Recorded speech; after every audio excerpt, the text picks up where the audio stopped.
Chicago! Oh.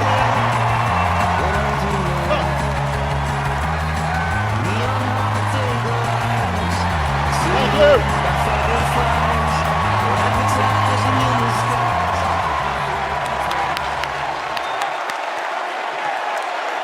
Thank you, thank you. Thank you, everybody. Thank you. Thank you. Thank you. All right. That's enough. Thank you, thank you. Chicago! It's good to be home. It is good to be home, and I don't know about you, but I'm feeling fired up.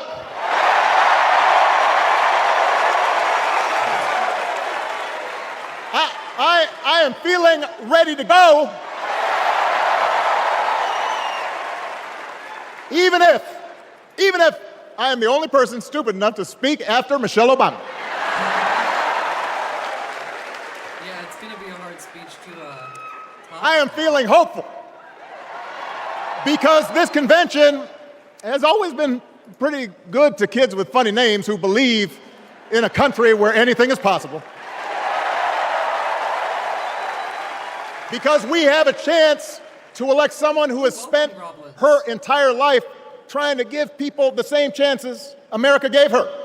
Someone who sees you and hears you and will get up every single day and fight for you. The next president of the United States of America, Kamala Harris. She was cooking. I'm hoping that Barack is just... It's been 16 years since I had the honor of accepting this party's nomination for president. And I know that's hard to believe because I have not aged a bit. But it's true. He does look And looking back, I can say without question that my first big decision as your nominee turned out to be one of my best. And that was asking Joe Biden to serve by my side as vice president.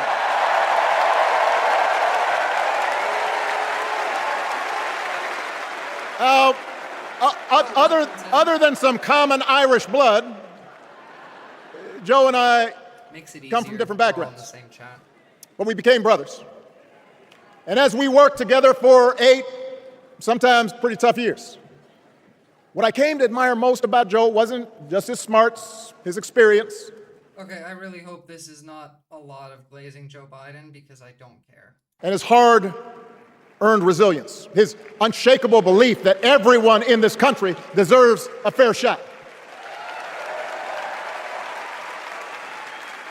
And over the last 4 years, those are the values America has needed most.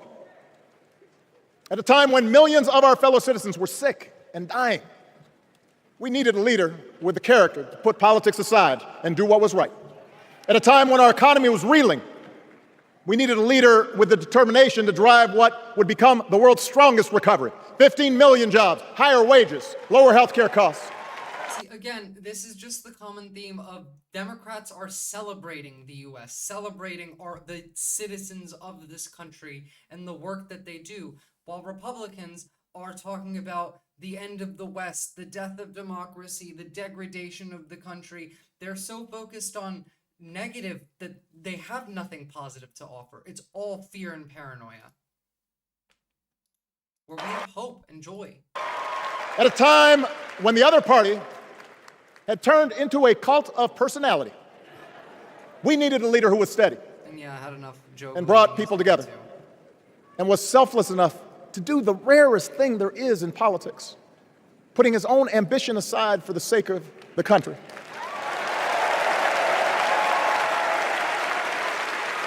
History will remember Joe Biden as an outstanding president who defended democracy at a moment of great danger.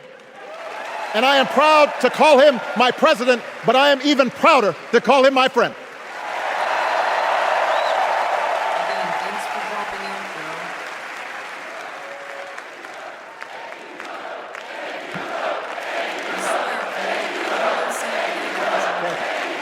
Now,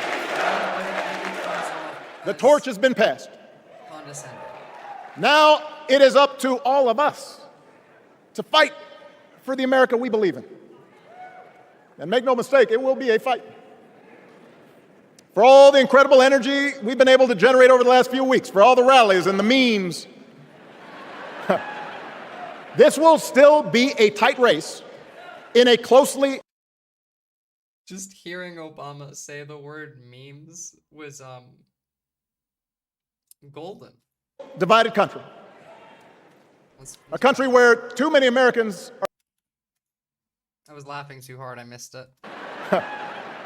This will still be a tight race in a closely divided country. A country where too many Americans are still struggling. Where a lot of Americans don't believe government can help. And as we gather here tonight, the people who will decide this election are asking a very simple question.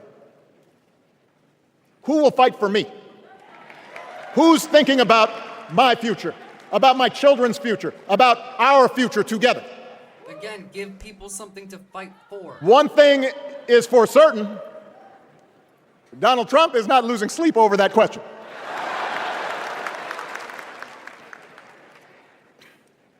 Here's a 78-year-old billionaire who has not stopped whining about his problems since he rode down his golden escalator 9 years ago.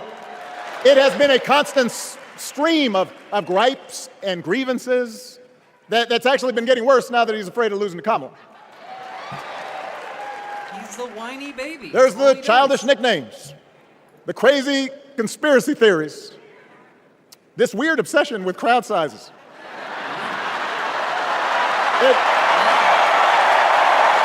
You know, the crowd sizes thing is like a trending Twitter tag like every day because the Republicans have to try and compare Kamala's crowds to Trump's and pretend that they're not bigger. It's ridiculous. It's so childish. It just goes on and on and on. The other day I heard someone compare Trump to the neighbor who keeps running his leaf blower outside your window every minute of every day. Now, from a neighbor, that's exhausting. From a president, it's just dangerous. The truth is, Donald Trump sees power as nothing more than it means to his ends. He wants the middle class to pay the price for another huge tax cut that would mostly help him and his rich friends.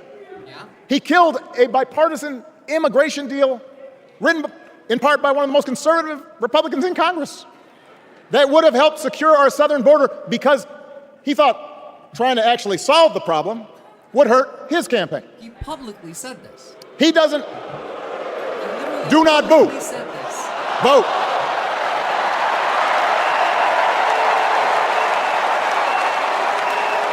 He doesn't seem to care if more women lose their reproductive freedom since it won't affect his life. And most of all, Donald Trump wants us to think that this country is hopelessly divided between us and them, between the real Americans, who of course support him, and the outsiders who don't. And he wants you to think that you'll be richer and safer if you will just give him the power to put those other people back in their place. It is one of the oldest tricks in politics from a guy whose act has, let's face it, gotten pretty stale. We do not need 4 more years of bluster and bumbling and chaos. We have seen that movie before, and we all know that the sequel is usually worse.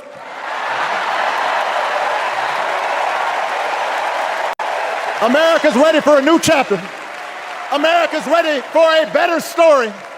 We are ready for a President Kamala Harris.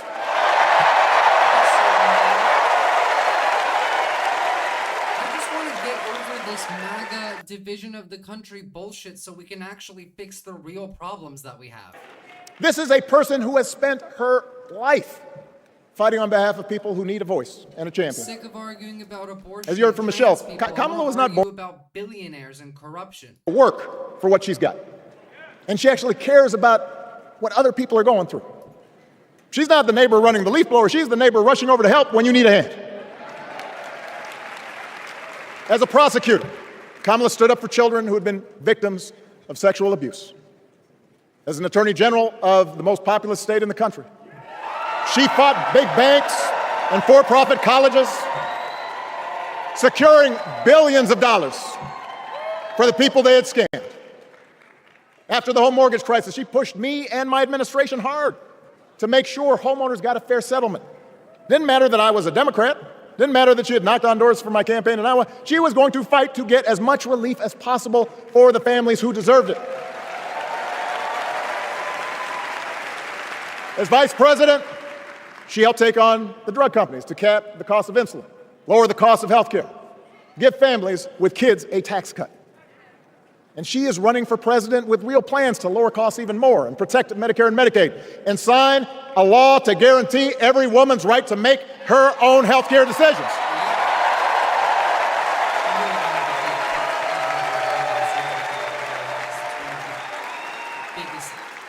In other words, Kamala Harris won't be focused on her problems.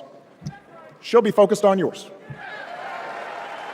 As president, she won't just cater to her own supporters and punish those who refuse to kiss the ring or bend the knee. She'll work on behalf of every American. That's who Kamala is. And in the White House, I just want to say, as a Song of Ice and Fire nerd, I love the way that bend the knee has entered our actual discourse. That I've heard several politicians use that term, even in the last week. Like Obama just said it. I heard someone else on CNN about Trump saying oh yeah, someone needs to bend the knee. It became part of the actual lexicon of words that we use just because of Game of Thrones, and I find that hilarious. She will have an outstanding partner in Governor Tim Walz. Let me tell you something. Let me tell you something. I love this guy. Tim is the kind of person who should be in politics. Born in a small town, served his country, taught kids, coached football, took care of his neighbors. He knows who he is. He's a real American. And he knows what's important. You can tell those flannel shirts he wears don't come from some political consultant. They come from his closet, and they have been through some stuff. The one who actually believes in America's ideals. They have been through some stuff. That's right. We need more of them. Together, Kamala and Tim have kept faith with America's central story. A story that says we are all created equal. All of us endowed with certain inalienable rights, that everyone deserves a chance, that even when we don't agree with each other, we can find a way to live with each other. That's Kamala's vision. That's Tim's vision. That's the Democratic Party's vision. And our job over the next 11 weeks is to convince as many people as possible to vote for that vision. Now, it won't be easy. The other side knows it's easier to play on people's fears and cynicism, always has been. They will tell you that government is inherently corrupt, that sacrifice and generosity are for suckers. They will. And since the game is rigged, it's okay to take what you want and just look after your own. That's the easy path. We have a different task. Our job is to convince people that democracy can actually deliver. And in doing that, we can't just point to what we've already accomplished. We can't just rely on the ideas of the past. We need to chart a new way forward to meet the challenges of today. And Kamala understands this. She knows, for example, that if we want to make it easier for more young people to buy a home, we need to build more units and clear away. Again, give people things to fight for, and everything comes with that. The path forward that he's talking about is literally key to win. Some of the outdated laws and regulations that made it harder to build homes for working people in this country. That is a priority, and she's put out a bold new plan to do just that. On health care, we should all be proud of the enormous progress that we've made through the Affordable Care Act. providing millions of people access to affordable coverage, protecting millions more from unscrupulous insurance practices. I noticed, by the way, that since it's become popular, they don't call it Obamacare no more. But Kamala knows we can't stop there, which is why she'll keep working to limit out-of-pocket costs. Kamala knows that if we want to help people get ahead, we need to put a college degree within reach of more Americans. But she also knows college shouldn't be the only ticket to the middle class. We need to follow the lead of governors like Tim Walz, who said, if you've got the skills and the drive, you shouldn't need a degree to work for state government. And in this new economy, we need a president who actually cares about the millions of people all across this country who wake up every single day to do the essential, often thankless work, to care for our sick, to clean our streets, to deliver our packages. We need a president who will stand up for their right to bargain for better wages and working conditions. And Kamala will be that president.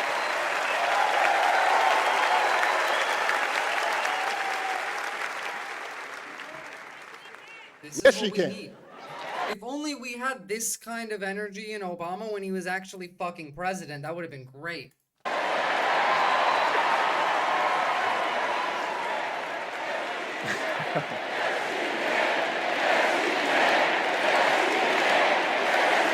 Yes, she can. A Harris-Walz administration can help us move past some of the tired old debates that keep stifling progress. Because at their core, Kamala and Tim understand that when everybody gets a fair shot, we are all better off. They understand that when every child gets a good education, the whole economy gets stronger. Again, yes. When women are paid the same as men for doing the same job, all families benefit.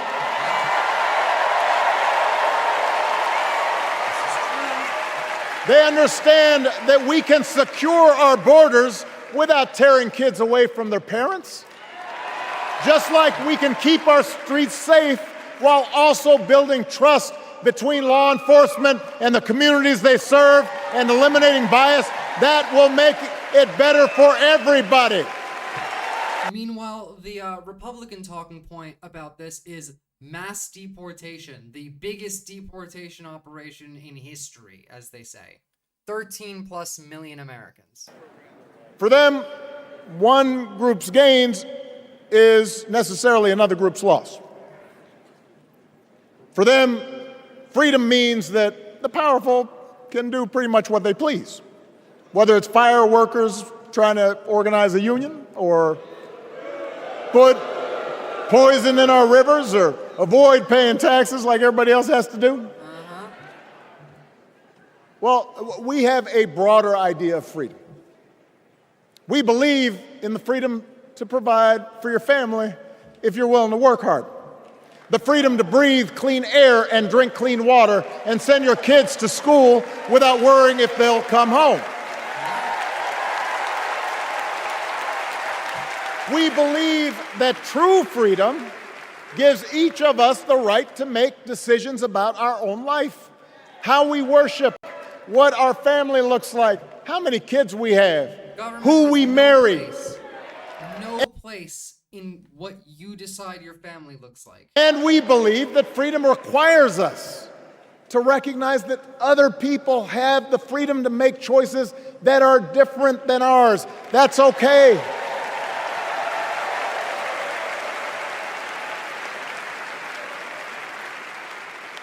That's the America Kamala Harris and Tim Walz believe in.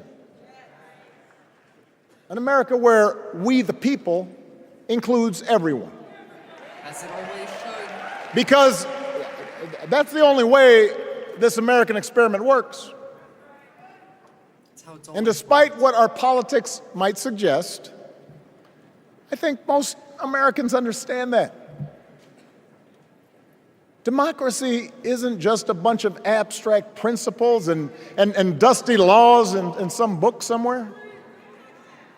It's the values we live by. It's the way we treat each other, including those who don't look like us, or pray like us, or see the world exactly like we do. Just be kind to people. It's not that hard. That's the thing, is the conservatives just don't want to be kind. That sense of mutual respect has to be part of our message. Our politics have become so polarized these days that all of us across the political spectrum seem so quick to assume the worst in others, unless they agree with us on every single issue. It's a big problem. We on the start left. thinking that the only way to win is to scold and shame and out-yell the other side. It's a big And problem after on a the while, right, too. regular folks- We have a giant problem with this on the left, and not only do we have a problem with arguing with those others on the left that don't completely agree with our points, we have a habit of treating Republicans the way they treat us, and we need to, I'm not saying not do that, but do it differently. We need to not be personally attacking their character by, I don't know, calling them retarded or whatnot. We need to be a little bit kinder, even when we're being mean to people who deserve it. Just tune out, We need to be better than them. or they don't bother to vote. Now, that approach may work for the politicians who just want attention Well, we can, obviously. Sometimes and we thrive on can't. division. But it won't work for us to make progress on the things we care about, the things that really affect people's lives. We need to remember that we've all got our blind spots and contradictions and prejudices, and that if we want to win over those who aren't yet ready to support our candidates, we need to listen to their concerns and maybe learn something in the process. This is true. After all, That's how you coalition build. if a parent or grandparent occasionally says something that makes us cringe, Look how many former Republicans talked at the DNC. This is what happens. we don't automatically assume they're bad people. We recognize that the world is moving fast, that they need time and maybe a little encouragement to catch up. Our fellow citizens deserve the same grace we hope they'll extend to us. You know what? I like this treat them like elderly people who just are way behind, I guess. That's how we can build a true democratic majority, Gentle parenting, the right. one that can get things done. And by the way, that does not just matter to the people in this country. The rest of the world is watching to see if we can actually pull this off. That's actually a No nation,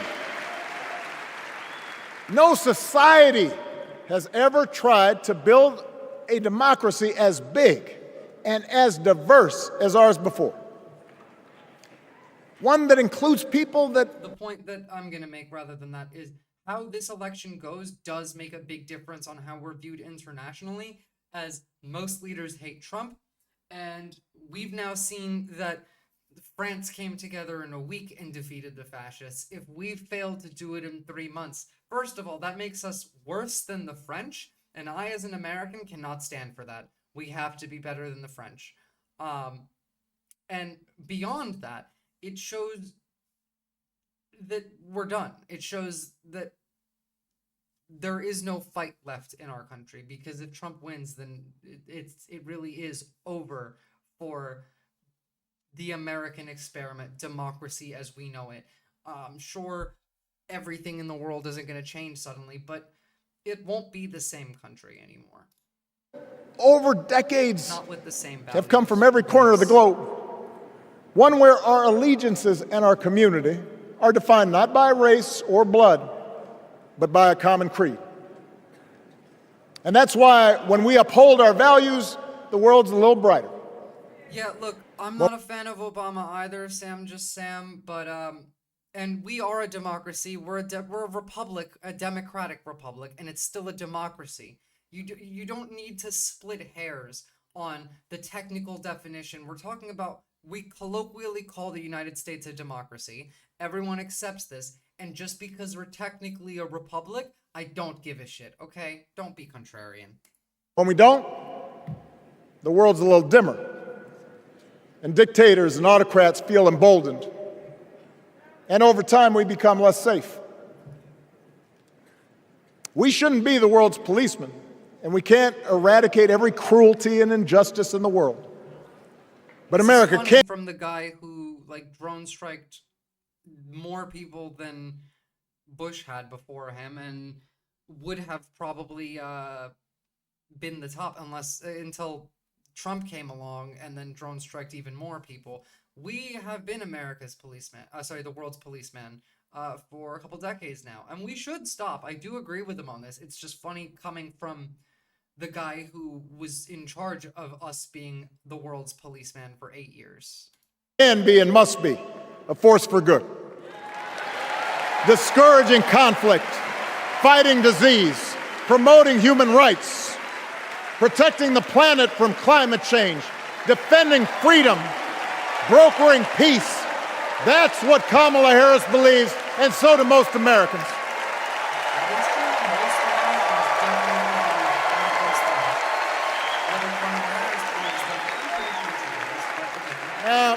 Don't trust politicians for their word. Analyze their actions.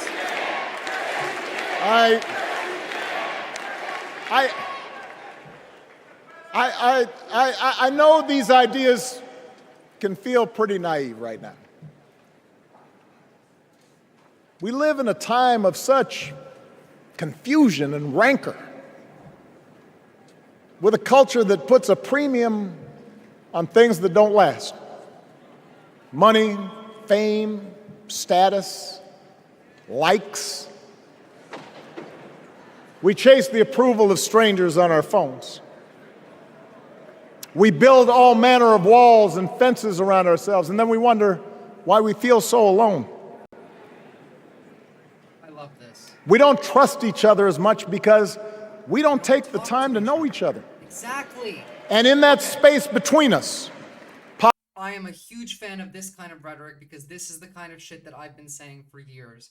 Talk to each other. The reason that everyone is so polarized is because everyone looks out their window at their neighbor's house and imagines them plotting to, break into their house and steal their kids and their dog and their guns and all of this, whatever nonsense that you come up with. Talk to your neighbors. They're good people. You can make friends with them, build a community.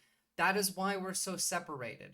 It's like Obama said, social media and building all of these walls around ourselves and not engaging with each other, not engaging with reality, with community. I know people that walk into a clothing store and the attendant comes out and asks oh, how can I help you? And they cringe at the social the human contact. Don't fucking do that. Go talk to people. politicians and algorithms teach us to caricature each other and troll each other and fear each other. But here's the good news, Chicago.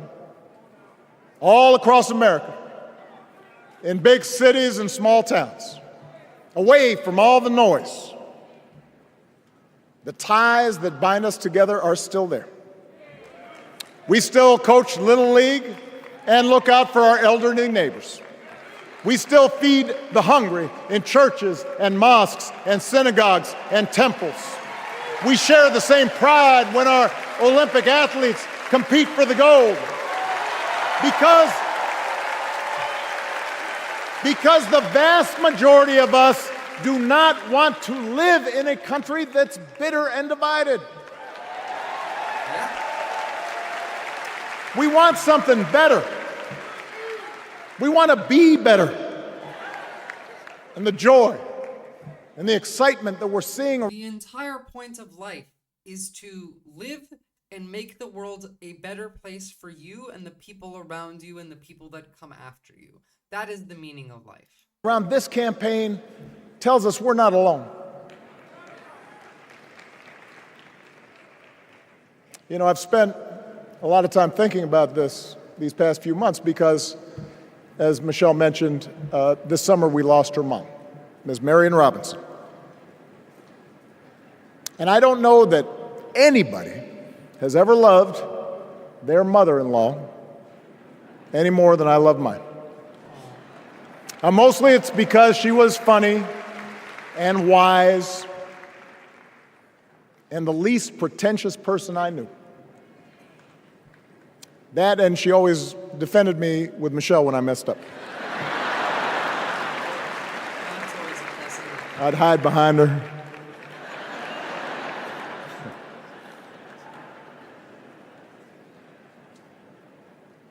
But I also think one of the reasons Mary and I became so close was she reminded me of my grandmother, the woman who helped raise me as a child.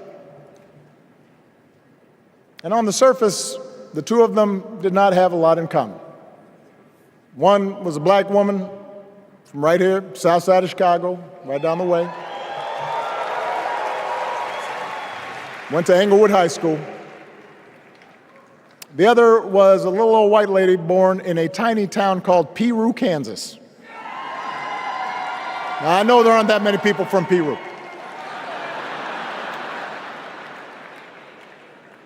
And yet they shared a basic outlook on life.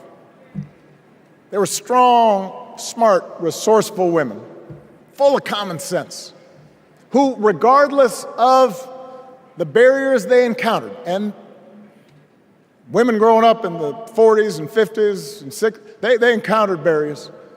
They still went about their business without fuss or complaint and provided an unshakable foundation of love for their children and their grandchildren. In that sense, they both represented an entire generation of working people who, through war and depression, discrimination and limited opportunity, helped build this country. A lot of them toiled every day at jobs that were often too small for them and didn't pay a lot. They willingly went without just to keep a roof over their families' heads, just to give their children something better. Parents will go out of their way to make their kids' lives better. But they knew what was Parents that actually care. true. They knew what mattered. Things like honesty and integrity, kindness and hard work. They weren't impressed with braggarts or bullies. They didn't think putting other people down lifted you up or made you strong. They didn't spend a lot of time obsessing about what they didn't have. Instead, they appreciated what they did. They found pleasure in simple things. A card game with friends, a good meal, and life. People will find pleasure in anything as long as they're with good people, as long as life is not draining every ounce of happiness from them. Laughter around the kitchen table, helping others, and most of all, seeing their children do things and go places that they would have never imagined for themselves.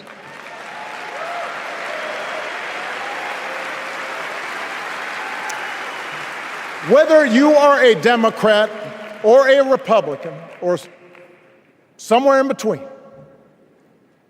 we have all had people like that in our lives. People like Kamala's parents, who crossed oceans because they believed in the promise of America. People like Tim's parents, who taught him about the importance of service. Good, hard-working people who weren't famous or powerful, but who managed in... Look, yes, Dolly Fink Parton, this speech is the epitome of, quote, we paid for the full hour and we're going to get it. But it is not a bad speech. For people who actually follow politics, yes, a lot of this is pandering and it's meh, but but for the median voter, the average person, the American who's not watching the news regularly, the American who doesn't decide who to vote for until like the very last minute, these kinds of words are actually really impactful.